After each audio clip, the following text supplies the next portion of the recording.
Welcome to this video on what type of writer are you.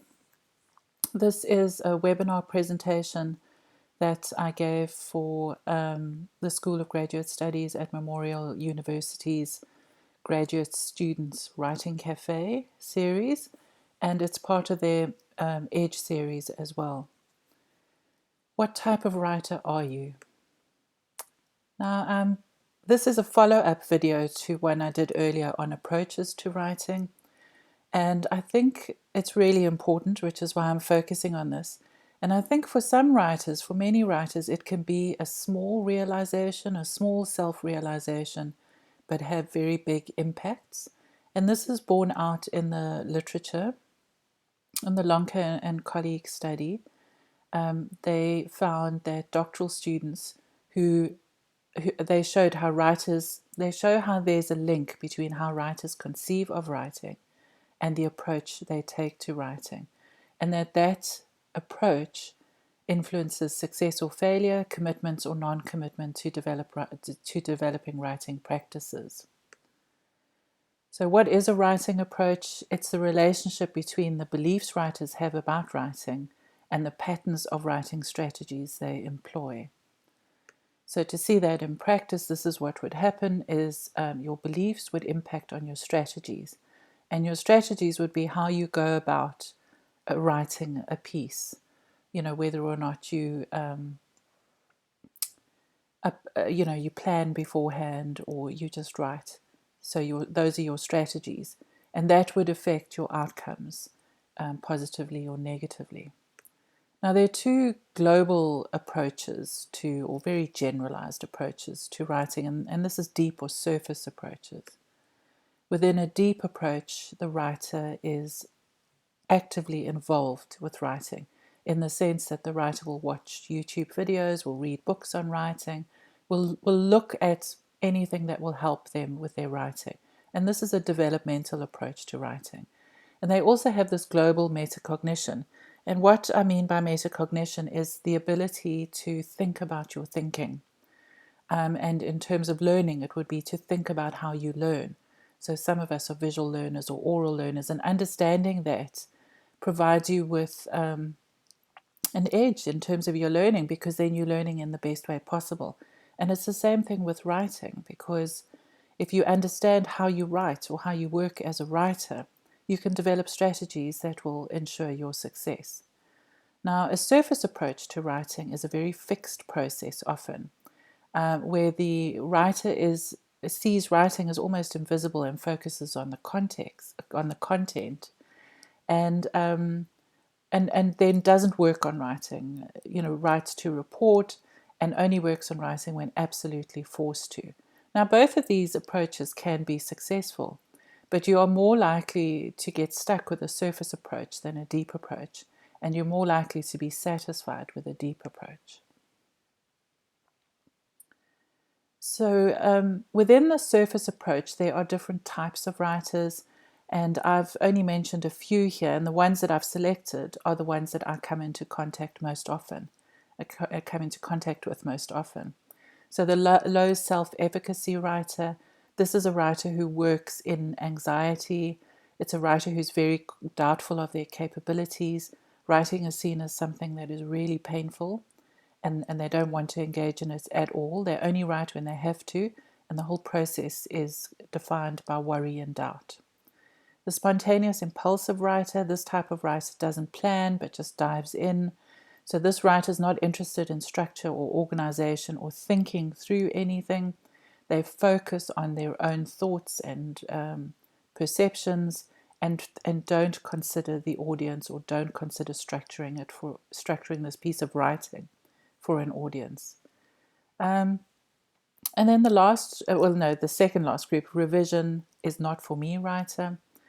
This is where the writer sees the first draft as the finished product. They are very impatient with revision and are resistant to any idea of revision. If they do revise, it's like minor edits at the end.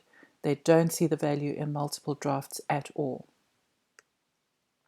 And then the procedural writer, who has a specific method, perhaps learnt at school where it was successful, and doesn't deviate from that. So this writer really sticks to the rules. They have a set of rules that they follow. They generally like to have templates, and they follow those templates. There's minimal personal involvement in the writing. They don't see themselves as writers. They are task-oriented, and they often have a very linear approach in the sense that they start with the first sentence in a paper, and they work their way through sentence by sentence, fixing each one before moving on to the next one. Now, these four surface approaches to writing I see usually in my classes at the beginning of a semester. I see them often, so that's why I've included them. The deep approaches to writing, you would have the elaborative writer who is hugely invested in writing. So they have a personal stake in their writing. They see writing as an extension of their identity and their scholarship, so who they are as scholars and writers. And they see writing as a tool for learning, and it's really linked to their emotions and who they are. A reflective writer, you often see this in popular fiction writers. If you listen to interviews of popular fiction writers, they will talk about this. And this is where revision is absolutely core to writing, not just as in revising words and sentences, but in fundamentally rethinking ideas and concepts, and in fiction, characters, I guess, and plots. So revision is linked to thinking, and it's a revisioning. It's not just changing the words. So it's a remaking of one's thinking. So revision plays a deeply developmental role. And then the sculptor is someone who has a mind dump in the first draft. All the ideas are there, but it's probably a big mess.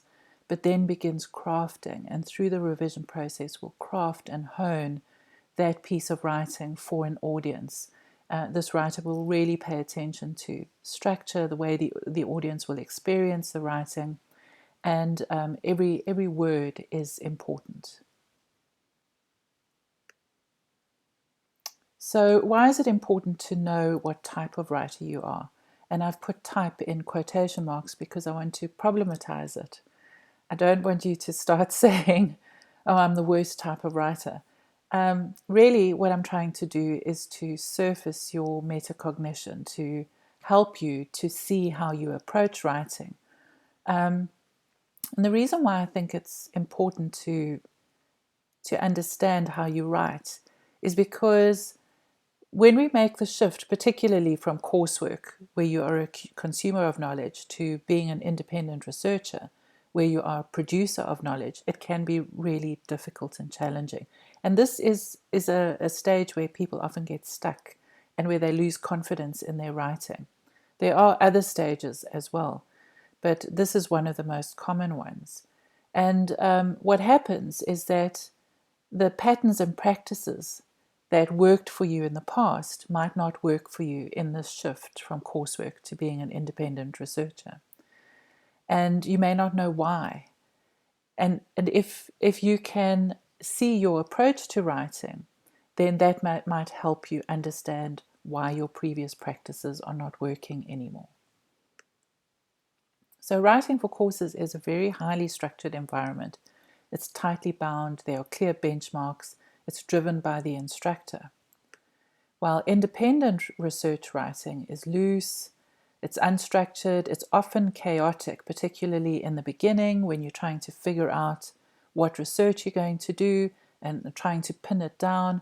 It can be ambiguous, where something is like this in one context but completely different in another context. And you have to try and work your way through this. And no one is driving the process but you. So it's a very different writing environment, and that's why you need to understand how you approach writing. So to make the successful transition, you need domain relevant skills, and these are the skills that revolve around content, your subject area, and the skills related to that. What I mean by that is, if you're doing something in mathematics, you would need some skill in mathematics. Or philosophy, you would need some skill in argumentation. But you also need the process skills, and these are the skills around how you think, how you learn, and how you write. So you need both to be successful. We often focus on the content skills and don't focus on these other skills, but they are as important, I would argue.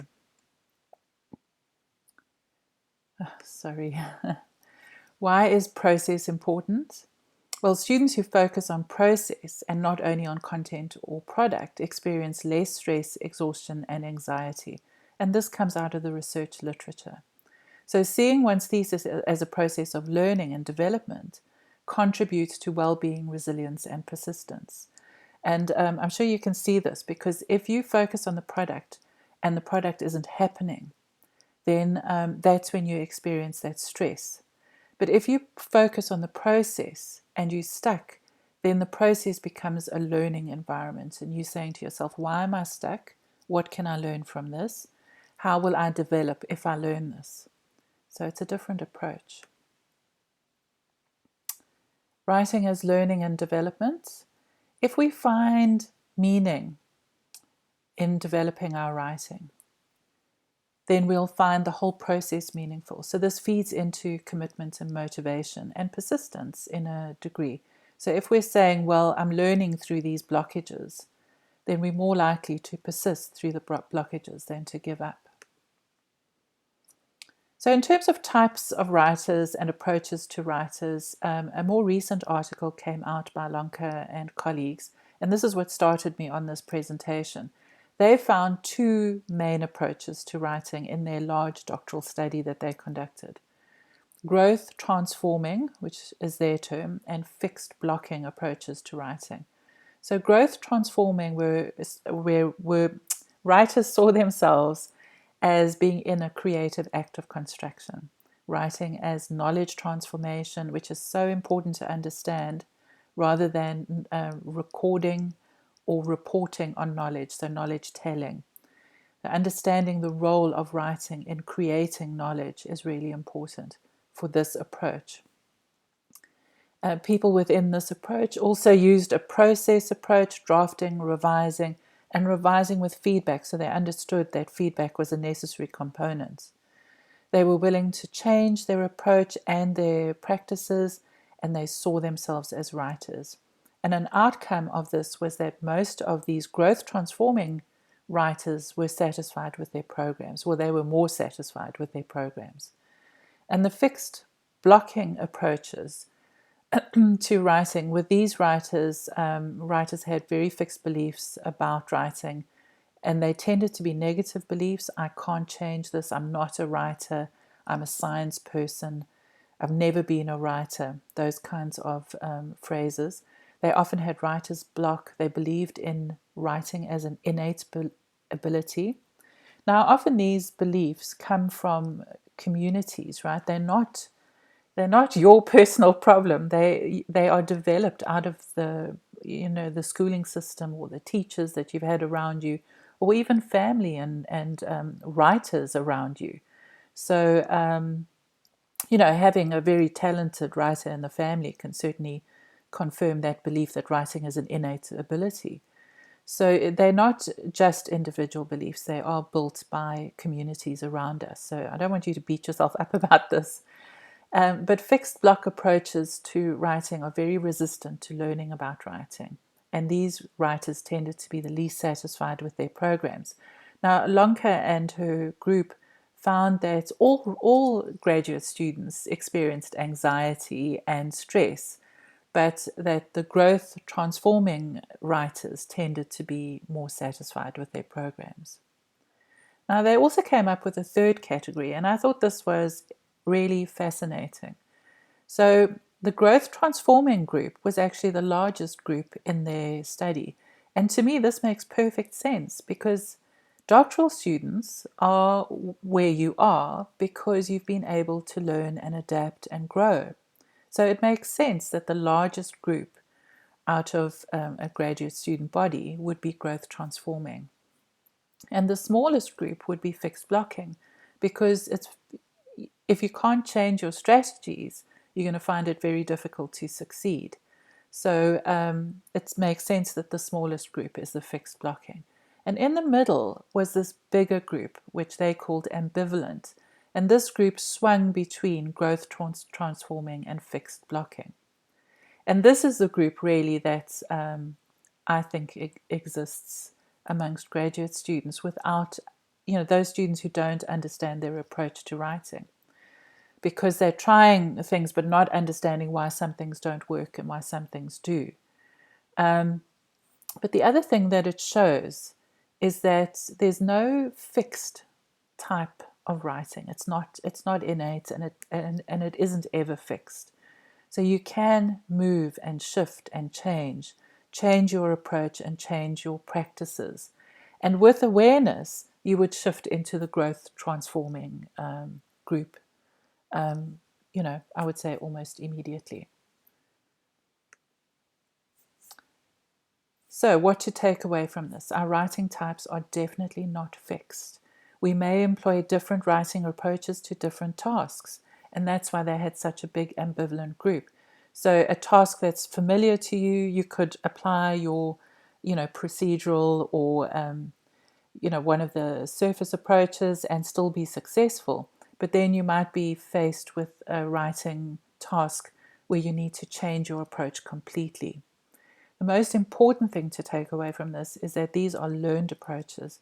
We learn them through our histories, the trajectory of our writing careers, we learn them, so we can change them.